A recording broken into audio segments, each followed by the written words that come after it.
Metro rail train station. Metro রেলে যাওয়ার পথে আপনাদের দেখাতে চেয়েছিলাম, যাওয়ার পথে অনেক কিছুই আপনাদের দেখাবো। ট্রেনে ওঠা থেকে শুরু করে ট্রেনের বাইরের লুকিং, ভেতরের অবস্থা, মানুষ কত ওঠানামা করে। এটা হচ্ছে চলন্ত লিফট। এই লিফটে করে আমরা মূলত উঠলাম। অনেক ঠান্ডা ছিল, ঠান্ডার কারণে ওই মুখে ওটা দিয়ে রেখেছিলাম, তার পরবর্তীতে অবশ্য খুলে ফেলেছি। ভিতরের পরিবেশটা খুবই পরিষ্কার, প্রতিনিয়ত কিন্তু এখানে পরিষ্কার পরিচ্ছন্ন করে। তো আমরা হাঁটতে হাঁটতে যাচ্ছি মেট্রোর উদ্দেশ্যে। তো আমরা এখান থেকে চলে যাব মিরপুর 10-এ, কারণ ঢাকা বিশ্ববিদ্যালয়ের ওখান থেকে টিকিট কাটা আমাদের হয়ে গেছে। টিকিটেও লাইন ছিল, লাইন থেকে টিকিট কেটে আমরা ট্রেনের জন্য অপেক্ষা করছি। এর ভিতরে আমরা কিছুটা ভিডিও করে নিলাম। ট্রেন একটা এসে দাঁড়িয়ে পড়েছে, আবার আমরা যে ট্রেনে উঠবো আর কি, সেই ট্রেনটাও কিছুক্ষণের ভিতরে চলে আসবে। যে ট্রেনে ওঠার আগ মুহূর্তে আমরা এই ভিডিওটি শ্যুটটা করে নিলাম। আসলে দেখানোর উদ্দেশ্যে আপনাদের বলেছিলাম যে ভিডিও দেখাবো।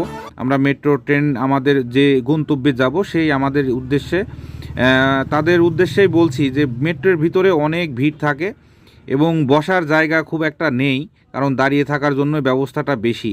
তারপরেও মানুষ কিন্তু স্বাচ্ছন্দ্য বোধ করে, কারণ মেট্রোর ভিতরে যদি লোক বেশিও থাকে কোনো ঝামেলা নাই।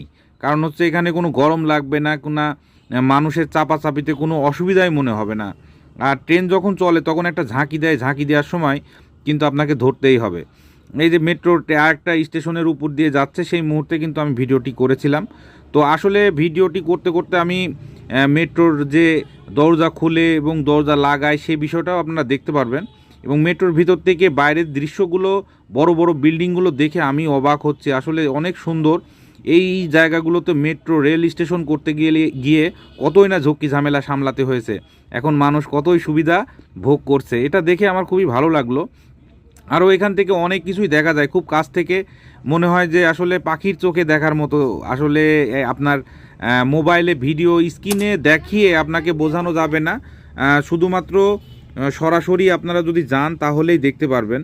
এবং এই যে মেট্রো রেল স্টেশনের যে ট্রেনের যে দরজাটা, সে দরজাটা খুলে যাবে এবং লেগে যাবে অটোমেটিক। মানুষ নেমে যাচ্ছে, এখানে একটা মানুষ মাত্র নেমেছে, আর বাকি মানুষ কিন্তু এখান থেকে কেউ ওঠেনি। তো এরকম কোনো কোনো স্টেশনে অনেক বেশি মানুষ ওঠে, আবার অনেক বেশি মানুষ নামে। সব স্টেশনের থেকে যে বেশি মানুষ উঠবে কিংবা নামবে ব্যাপারটা এমন না। আর এখানে প্রতিনিয়ত মানুষ কিন্তু পরিষ্কার পরিচ্ছন্ন করার জন্য সব সময় মানুষ লেগেই আছে। এখানে পরিচ্ছন্ন কর্মী কিন্তু অনেক বেশি।